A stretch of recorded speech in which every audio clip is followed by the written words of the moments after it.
ಕಲಬುರಗಿಯಲ್ಲಿ ಮಾಜಿ ಉಪಮುಖ್ಯಮಂತ್ರಿ ಸಂಸದ ಗೋವಿಂದ ಕಾರಜೋಳ ಹೇಳಿಕೆ. ಸರ್ಕಾರ ಕುರ್ಚಿ ಕಿತ್ತಾಟದಲ್ಲಿ ಬಿಜಿಯಾಗಿದೆ. ನಾನು ಮುಖ್ಯಮಂತ್ರಿ ಆಗಬೇಕು ಅಂತ ದಲಿತರು, ಹಿಂದುಳಿದ ವರ್ಗದವರು ಹೇಳ್ತಾರೆ. ನಾನು ಮುಖ್ಯಮಂತ್ರಿ ಆಗಬೇಕು ಅಂತ ಲಿಂಗಾಯತರು, ಶಾಮನೂರು ಶಿವಶಂಕರಪ್ಪ ಹೇಳ್ತಾರೆ. ನಾನು ಸಿಎಂ ಆಗಬೇಕು ಅಂತ ನಮ್ಮ ದಲಿತರು ಹೇಳ್ತಾರೆ. ಇದೇ ರೀತಿ ಹೊಡೆದಾಡಿಕೊಂಡ್ರೆ ಕಾಂಗ್ರೆಸ್ನಲ್ಲಿ 2-3 ತಿಂಗಳಿಗೆ ಸರ್ಕಾರ ಹೋಗುತ್ತೆ ಅಂತ ಮಾಜಿ ಉಪಮುಖ್ಯಮಂತ್ರಿ ಸಂಸದ ಗೋವಿಂದ ಕಾರಜೋಳ ವಾಗ್ದಾಳಿ ನಡೆಸಿದ್ದಾರೆ. ಕಲಬುರಗಿಯಲ್ಲಿ ಮಾತನಾಡಿದ ಅವರು, ಸರ್ಕಾರ ಆಗಾಗಲೂ ನಮ್ಮ ವೈಫಲ್ಯ ಕೂಡ ಇದೆ. ಸರ್ಕಾರ ವೈಫಲ್ಯ ಕಡೆ ನಮ್ಮ ಕಡೆ ಇರಬೇಕಾಗಿತ್ತು. ಆದರೆ ನಮ್ಮಲ್ಲೇ ಚೂರಿ ಚುಚ್ಚಿಕೊಂಡು ಹೊಡೆದಾಡ್ತಾ ಇದೆ. ನಮ್ಮ ಹೈಕಮಾಂಡ್ ಸ್ಟ್ರಾಂಗ್ ಇದೆ. ನಮ್ಮಲ್ಲಿರುವ ಸಮಸ್ಯೆ ಬಗೆಹರಿಸುತ್ತೆ ಏಕನಾಥ್ ಶಿಂದೆ, ಅಜಿತ್ ಪವಾರ್ ಯಾರು ಬರ್ತಾರೋ ಬಿಡ್ತಾರೋ ಗೊತ್ತಿಲ್ಲ. ನಮ್ಮ ಪಕ್ಷ ದೇಶದ ಅತಿ ದೊಡ್ಡ ರಾಷ್ಟ್ರೀಯ ಪಕ್ಷ. ಎಣ್ಣೆ ಬಂದಾಗ ನಾವು ಕಣ್ಣು ಮುಚ್ಚಿಕೊಂಡು ಕೂರೋದಿಲ್ಲ ಅಂತ ಸೂಚ್ಯವಾಗಿ ಹೇಳಿದ್ದಾರೆ. ಎದರಲ್ಲಿ ಬಿಜಿ ಆಗಿದೆ ಅಂದ್ರೆ ಕುರ್ಚಿ ಕಿತ್ತಾಟದಲ್ಲಿ ಬಿಜಿ ಆಗಿದೆ. ನಾ ಮುಖ್ಯಮಂತ್ರಿ ಆಗಬೇಕು ಅಂಥೇಳಿ ಹಿಂದುಳಿದವ್ರು ಹೇಳ್ತಾರೆ, ದಲಿತರು ಹೇಳ್ತಾರೆ.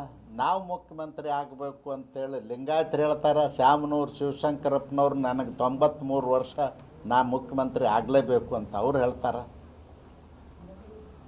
ಇದರ ಜೊತೆಯಲ್ಲಿ ದಲಿತ ಮುಖ್ಯಮಂತ್ರಿ ಆಗಬೇಕಂತೇಳಿ ನಮ್ಮವ್ರು ಹೇಳ್ತಾರೆ, SC ST ದವರು. ಅದಕ್ಕಾಗಿ ಮುಖ್ಯಮಂತ್ರಿ ಆಗಲಿಕ್ಕೆ ತಯಾರಾಗಿ ಕೂತಿದ್ದಾರೆ. ಯಾರ್ಯಾರು DK ಶಿವಕುಮಾರ್ ಅವರು ಗೌಡ್ರು ಆಗ್ಬೇಕಂತಾರೆ. ನಮ್ಮ ದಲಿತರು ಹೇಳ್ತಾ ಇದ್ದಾರೆ ಜಾರಕಿಹೊಳಿ ಅವರು ಆಗ್ಬೇಕಂತಾರೆ, ಡಾಕ್ಟರ್ ಪರಮೇಶ್ವರ್ ಆಗ್ಬೇಕಂತಾರೆ. ಇನ್ನು ಉಳಿದವ್ರು ಹೇಳ್ತಾರೆ ನಾವು ಆಗ್ಬೇಕಂತೇಳಿ. ಹೀಗೆ 3 ಗುಂಪುಗಳಾಗಿ ಕುರ್ಚಿ ಕಚ್ಚಾಟದಲ್ಲಿ ಆಡಳಿತ ಅನ್ನೋದು ಸತ್ತೋಗ್ಯದ. ಆಡಳಿತ ನಿಷ್ಕ್ರಿಯ ಆಗ್ಯದ. ಸರ್ಕಾರ ಎದರಲ್ಲಿ ಬಿಜಿ ಆಗಿದೆ ಅಂದ್ರೆ ಕುರ್ಚಿ ಕಿತ್ತಾಟದಲ್ಲಿ ಬಿಜಿ ಆಗಿದೆ. ಕಾಂಗ್ರೆಸ್ ಸರ್ಕಾರ SC ST ಅನುದಾನ ದುರ್ಬಳಕೆ ಮಾಡ್ತಿದೆ ಎಂದು ಆರೋಪಿಸಿ ಕಲಬುರಗಿಯ SVP ವೃತ್ತದಲ್ಲಿ ಬಿಜೆಪಿ ಪ್ರತಿಭಟನೆ ನಡೆಸಿತು. ನೂರಾರು ಕಾರ್ಯಕರ್ತರೊಂದಿಗೆ ಬೀದಿಗಿಳಿದು ಸಂಸದ ಗೋವಿಂದ ಕಾರಜೋಳ ಕಾಂಗ್ರೆಸ್ ಸರ್ಕಾರದ ವಿರುದ್ಧ ಧಿಕ್ಕಾರ ಕೂಗಿ ಆಕ್ರೋಶ ವ್ಯಕ್ತಪಡಿಸಿದರು. ಈ ವೇಳೆ SVP ಸರ್ಕಲ್ನಿಂದ DC ಕಚೇರಿಯವರೆಗೂ ಕೂಡ ಪ್ರತಿಭಟನಾ ಮೆರವಣಿಗೆ ಮಾಡಿ ಆಕ್ರೋಶ ವ್ಯಕ್ತಪಡಿಸಿದ್ದಾರೆ.